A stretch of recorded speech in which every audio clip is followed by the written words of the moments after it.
In today's lesson, we are going to be covering the appendicular skeleton. This is our third video for this particular unit where we're looking at the different divisions of the skeleton. So you see this familiar diagram where we were looking previously at the axial skeleton. So that axial skeleton was going to be the yellow section highlighted here from your skull all the way down to your tailbone, including your thoracic cage. The appendicular skeleton, on the other hand, is going to have a lot more bones that are going to be in it. So you can see relative to that 206 number that we know isn't actually accurate, but of that 206, 126 of those bones are going to be part of the appendicular skeleton. Now, when we look at the appendicular skeleton, one of the things I want you to recognize is that the appendicular skeleton is anchored to the axial skeleton by what we refer to as girdles. Girdle, kind of like a belt or a sash. That's what generally it means in layman's terms. But the girdles are going to be the bones that are anchoring to the axial skeleton that then our appendages are going to be attached to that will allow us movement. We have two different girdles. We have the pectoral girdle here as well as the pelvic girdle. Do notice the symmetry between the top and the bottom half of the body, especially in terms of the numbers of the different bones that are in there. Notice again, we're going to have duplicates because we have right and left halves with our symmetry. So you're going to have two of these bones on either side or double the amount from one side to the other, generally speaking. We are going to focus first on the pectoral girdle. Remember, in this lecture, we're going to be talking more about the function rather than telling you all the different parts that you're going to need to label. There are a number of different things that you are going to have to label for this, so make sure you refer to that other slideshow that has all the highlighted items. When we refer to the pectoral girdle, we are talking about two bones in particular. That will be the clavicle, or your collarbone, and then the scapula, which is going to be your shoulder blade. Always make sure you are using the scientific terms for those bones. Now, when we look at the clavicle and scapula, to me, it's very hard to visualize from this anterior view kind of what's happening, because you have to figure we have the clavicle anchoring to the sternum, specifically the manubrium of the sternum here. And then it's going to go backward to attach to this part of the scapula itself. So the scapula has all these different pieces to it. So the part that the clavicle is attaching to is this acromion back here. And then you can see here's the coracoid process, which is jutting out. So here's the coracoid process right there.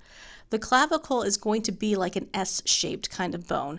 That S-shaped allows it to move forward to go to the manubrium and then back to the scapula on the acromion.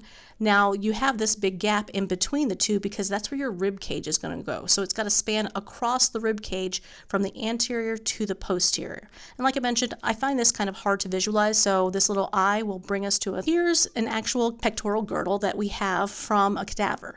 So here is the humerus that is going down here, and if you click on number 5, it will tell you it's the humerus. Number 3 right here is our clavicle, and again, it's moving anteriorly here and then moving back to attach to where the acromion of the scapula is going to be. So there, number 2 and 1. Acromion, number 2, is going to tell you the coracoid process.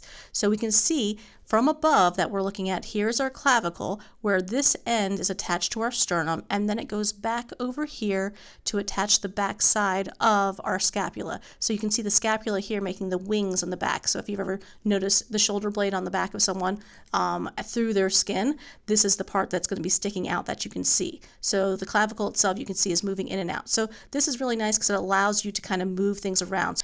So looking from above, here is the shoulder part. So we can see this part is going to be the clavicle, making its little S shape.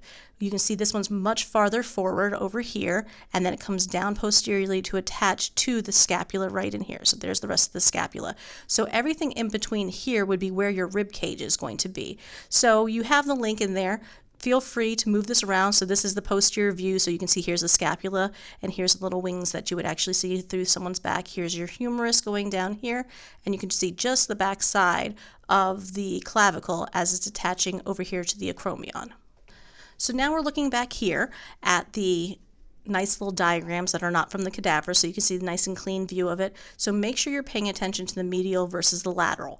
This pectoral girdle is allowing us to anchor to our axial skeleton. So we have our thoracic cage, specifically with our sternum here, with the clavicle here, and then you can see the scapula is also going to be binding back here to the back side, the posterior side of the rib cage.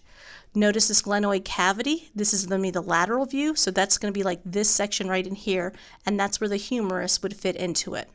So again, think of all these processes, bumps, depressions, and grooves. They are all there for a very specific purpose. So when you see something weird, say, oh, what is attaching to it? Is it going to be a ligament? Is it a muscle? Is it another bone? Try to figure out what the function is based on the structure that you see. Now we're going to look at the pelvic girdle. So the pelvic girdle is going to, of course, be part of the pelvis. So when we say pelvis, generally we're talking about the hip bone as well as the sacrum and coccyx. Those kind of meld together to create this pelvis with the pelvic cavity down here, of course, where you're going to have like reproductive and urinary organs. When we're talking about the appendicular skeleton, though, that is just going to be the hip bone part that we're looking at.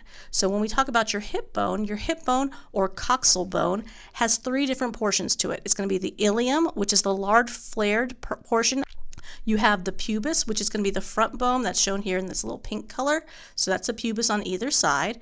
And then the ischium, which are going to be the little arches down here at the bottom. So if someone's ever sat in your lap and you're like, oh, you have a very bony butt, it's going to be the ischia that you're feeling there. So you have two different hip bones that are fitting in together to the sacrum, as well as in the front by this band of cartilage that is present. So again, you have all these holes that are going to be in there. So with those holes, you have these big ones that are down here, these little ones that are over here. The foramina are specifically so you can have nerves that are running through there. Because remember, in your vertebral column, you have the spinal cord, which is going to be running through it. The spinal cord doesn't go the whole length of the pelvis, though. When you get here to the end, it will split into individual nerves that are all actually coming out through these foramina to innervate the legs that are going to be below it. This big hole that you see right in here, this is the obturator foramen. It is going to be labeled right in there. So that's going to be an important place where you're going to have blood vessels and nerves also passing through there, because all the nerves that are going through the legs have to come up and meet with the spinal cord so that you're able to control your legs and your feet as well as getting sensation from them. So this is going to be a very strong bone for your pelvic girdle with its three different portions to it, because this is your weight-bearing bone of your body. So all the weight of your body is basically being held up by this particular bone, and then it's distributing it through your legs. I have another thing here so you can go and view the pelvis at different angles and rotate it. I'm not going to for this lecture. You are welcome to do so. So this is looking more closely at it with a lateral view, so you can see all the different portions on there. Again, refer to the highlighted PowerPoint so that you can figure out what you're going to need to label. But a couple of things of point here, the acetabulum. The acetabulum is going to be where your femur is going to be fitting in. So the femur with that rounded ball at the end is going to fit into this region of the hip bone, and then it's going to be coming straight down. So you can't see it here because it's at an angle. It'd be fitting into this part right here on either side. You can see right here a little bit peeking out. Here's where you would have the acetabulum for both of them. For this particular slide, what I'm doing is I'm comparing the arm to the leg so you can see the differences and the similarities that you're going to have between those two. So when we say arm, the humerus is technically your arm bone. Now you have two bones that are going to be below it down in here, but they're part of your forearm. So forearm and arm are distinctly different. So when we say arm is actually going to be referring to the humerus. So the humerus is going to have a rounded top part of the head over here that is going to allow it to fit into that glenoid cavity that we have in the pectoral girdle. Looking at down here at the legs, your femur, which is your longest, strongest bone in your body, is going to have a similar head that is going to be rounded. This is, of course, going to be fitting into the acetabulum of your pelvic girdle. If you have a head, you're also going to have a neck. So notice you have a neck here, you have a neck down in here as well for both the humerus and the femur. So both of these are sets of long bones as you go through, and then they have a more flattened area at the bottom where they're going to articulate with the lower portion of either the arm or the leg. So these flattened areas where you're articulating, these are referred to condyles. So notice you have condyles here on the arm, you also have condyles down here on the leg. They do have specific names as to where they are. So condyles are going to be this most inferior portion, and then right above it is an epicondyle, because epi meaning on top of the condyle. That's going to be one of those projections that are coming out here. So again, think again how it's working together to fit with different things, because right below this, you will have two other forearm bones that are down here. That's your radius and your ulna.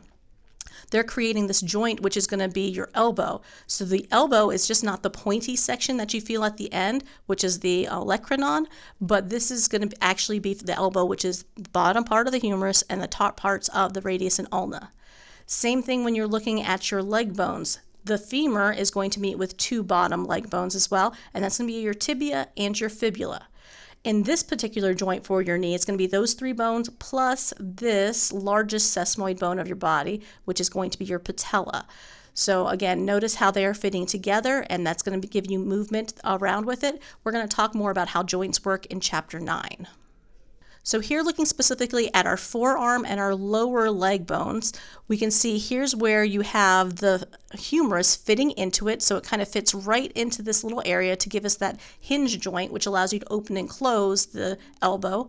So here's another view of it. What people normally call their elbow is generally they're referring to the olecranon, which is right here.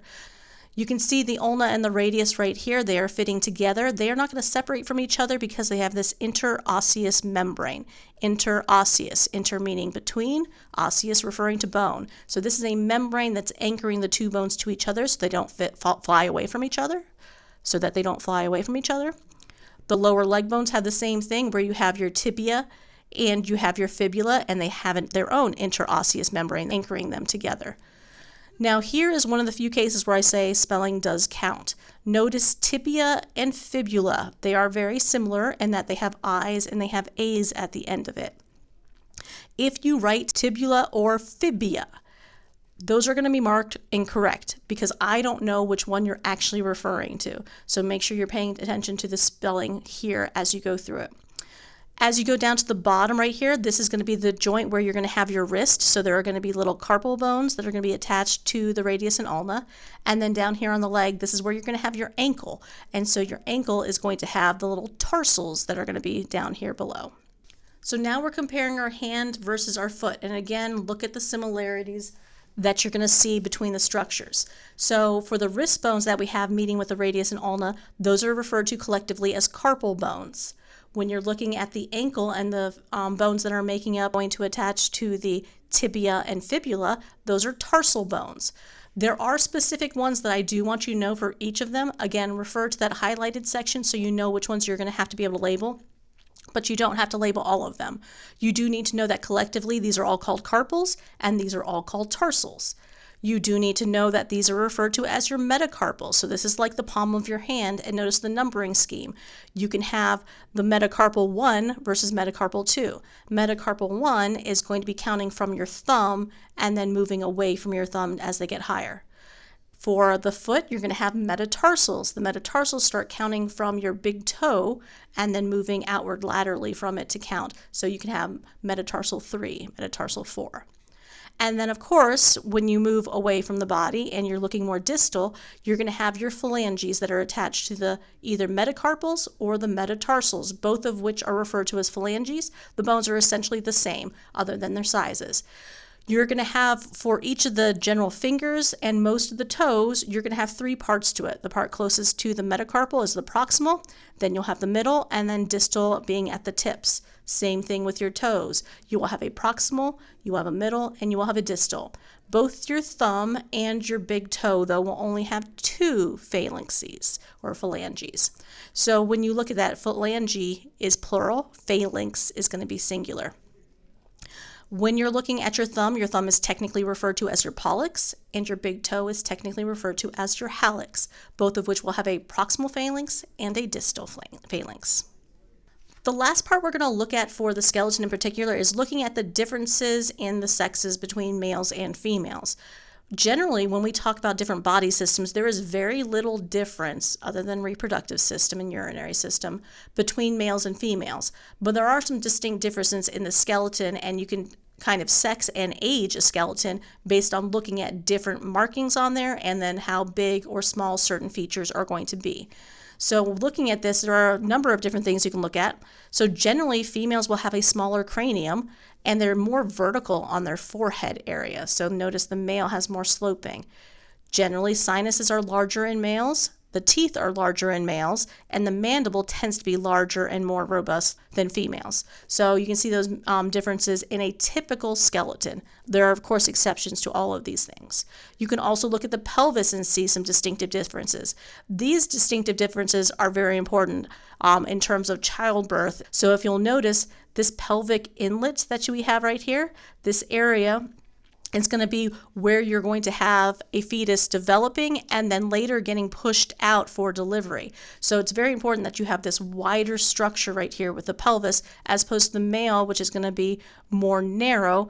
And then you can look here at the angle on a female is going to be 100 degrees or more, so it's going to be a wider opening, as opposed to males, which is going to be less than 90, because you have to think of a baby's head and whether or not it's going to be able to pass through that area to allow labor and birth to happen. So do note some of the different things that are going to be different between the males and females, specific things like how the ilium is different, how the sacrum is going to be different. Make sure you're making note of that and studying for that. And that is the end of Chapter 8.